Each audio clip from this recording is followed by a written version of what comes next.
like a pyramid. We stand together to the very end. There'll never be another love for sure. Iyaz and Charice, let we go. Stones, heavy like the love you've shown, solid as the ground we've known, and I just wanna carry on. We took it from the bottom up, and even in a desert storm, sturdy as a rock we hold, wishing every moment froze.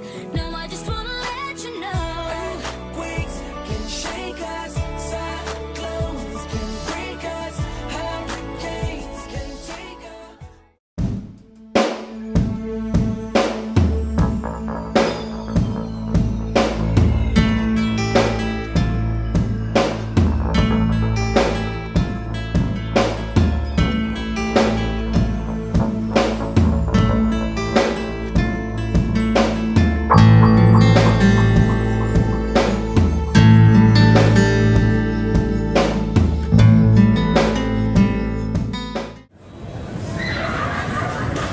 Many Filipinos today are disillusioned by the fact that working abroad means finding the promised land. But we know that this is hardly the case, because although yes, there have been several success stories of Filipinos finding wealth and refuge abroad, we intend to take it to the back alleys of reality.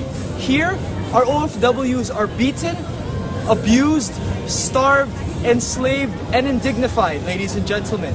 And the greatest tragedy of their circumstance is that many of them are voiceless, their stories are untold.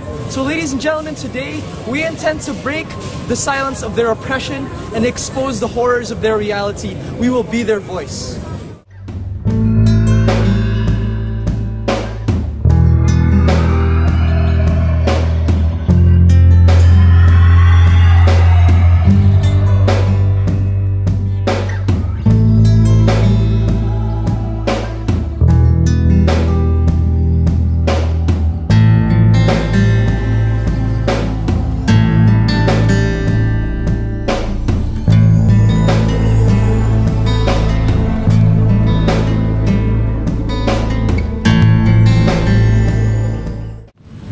After today, your concept of the global Filipino will forever change. Because four voices will resonate in all our moral consciences.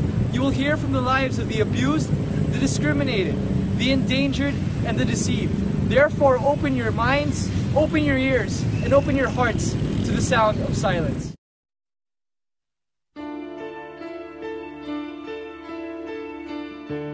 Some of those who are voiceless are those who are abused. The greatest struggle of an overseas Filipino worker is abuse. Abuse includes starvation, battery, rape, and harsh living conditions. We must understand that there are no hard statistics to defend this reality of abuse, because many of them happen under government radar or in places that have never been heard before. And many of them are still silenced by their own situations. Either their employers keep them from telling their stories, or they themselves are too afraid to tell their stories. But there are a few who are fortunate enough to have their stories told, and here are some of them. The harrowing story of Maricar Evangelista is a testament to the hardships OFWs have to endure. After being beaten, physically abused, and finally dismissed by her employers, she was forced to live in horrid conditions by her hiring agency in Dubai. She was imprisoned in a small cell for more than a month, having only breakfast to last her the entire day. Any means of communication with her family or to the outside world was severed. She came back to the Philippines penniless despite everything she's gone through. Probably the worst story of abuse that I've heard of was the story of Moraida Katigan, who was an OFW deployed to Syria and experienced harsh abuse that no one could ever imagine. There, her employer pushed her off the third floor of a building. She was immediately sent to hospital because her back was injured. She received treatment, but before being able to fully recover, she was taken by the police, arrested, beaten, and battered by the police themselves. Eventually, she was able to go back to the Philippines, but with no money, and with no money to buy painkillers. She was there in the Philippines, broke, and with a back that was so painful. There are four underlying reasons why these forms of abuses happen. First is the lack of strong migrants protection programs and agencies in recipient countries. Usually, recipient countries don't necessarily set up any agencies or any groups or any institutions that help these migrants who have any concerns within their territory. Usually these migrants are left helpless, are left without any support system to actually air out any of their concerns. Second is delayed government response to reports of abuses. The reason why OFWs have to suffer for so long a time stems from the inability of the government to quickly deal with reported cases. Consulates are usually undermanned and underfunded, that they are powerless to actually address any issues that may arise. The third reason why we believe abuse continues is because of the inability of government to crack down on illegal recruitment agencies. We think that these illegal recruitment agencies are the greatest enablers of abuse because they are the ones that deceive OFWs of their job opportunities, they deploy OFWs to abusive or mean employers, or they themselves are the ones that launder the money of OFWs. Now in some instances, they are even the ones who are the victimizers of abuse and human sex trafficking. It is undisputable that they are the real perpetrators of this crime, but the tragic reality is that they will not cease to abuse or exploit Filipinos unless the government does something about it. And today, the government has been ineffective in cracking down on these illegal agencies because many more OFWs continue to be exploited and used because the government is unable to crack down on these agencies. And the last reason why we believe that abuse continues is because of the scarcity of decent job opportunities within the country. According to the International Monetary Fund, the employment rate of the Philippines is double to that of its neighboring countries. Running at a rate of 7.5%, over 7.3 Filipinos are jobless. They have no other means to gain their money, which is why they seek refuge abroad. Now we think that if we solve this problem of a lack of job opportunities, we think that less cases of abuse will happen because now less Filipinos will be so desperate to go abroad to get their money.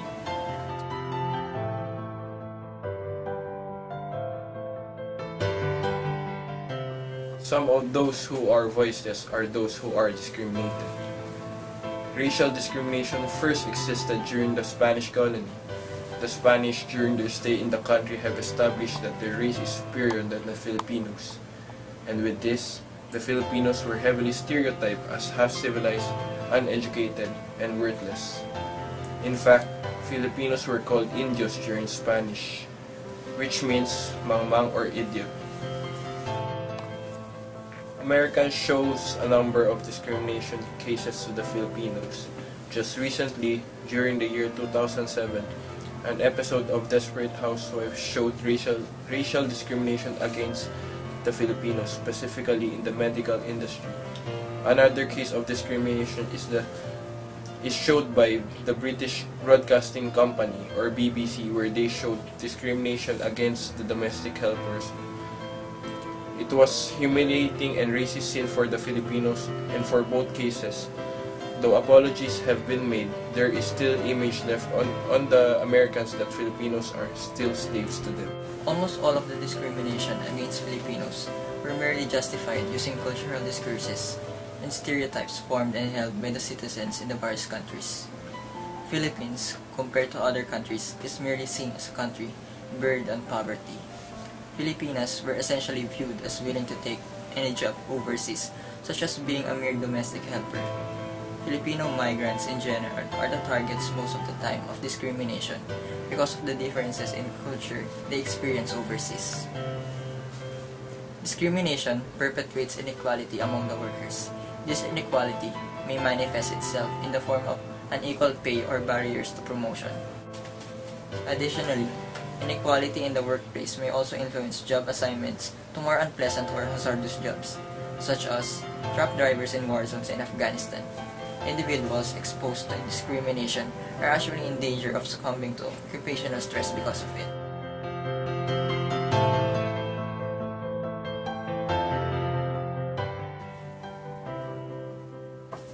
The UN Convention defines human trafficking as obtaining vitiated consent from individuals through violence, deception, or hegemony to participate in inhumane forms of labor. Employers or middlemen can easily coerce Filipinos due to certain push factors such as the persistence of unemployment, poverty, government inefficiency, the lack of stable domestic institutions that severely compromise Filipino welfare. At the same time, the lack of stringent regulation by the global society to keep up with the rapid change brought about by globalization and the substantial profitability of the human trafficking industry has led to the institutionalization of human trafficking. At least 400,000 Filipinos were involved in human trafficking in the year 2009, 70% of which were either vulnerable women or children, sent to Qatar, Bahrain, and other Southeast Asian and Middle East regions.